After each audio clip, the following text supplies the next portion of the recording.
ধানের শীষ বিজয়ী হলেই প্রধানমন্ত্রী হবেন তারেক রহমান। রিতা।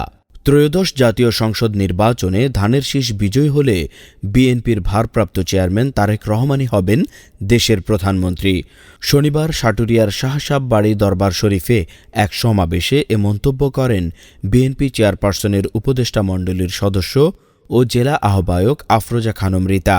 তিনি বলেন, জনগণের স্বপ্ন পূরণে অবাধ সুষ্ঠু নির্বাচন জরুরি। মানুষ এখনো দেশে আসে না, সে দূরে থেকে বসে আপনাদের জন্য কাজ করে যাচ্ছে। উনি যখন দেশে আসবে তখন তো উনি সে কাজটা আরো দ্বিগুণ করবে, বলবে না? সেই জন্য আমাদের কাজ করতে হবে কি, আমাদের একটাই কাজ, শুধু ধানের শীষের ভোট দিয়ে জনতারেক রহমানের হাতকে শক্তিশালী করতে হবে। দেশের উন্নয়ন ও কল্যাণে ধানের শীষকে বিজয়ী করতে হবে।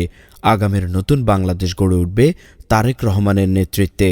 সভায় জেলা ও উপজেলা বিএনপি এবং অঙ্গ সংগঠনের নেতৃবৃন্দ উপস্থিত ছিলেন।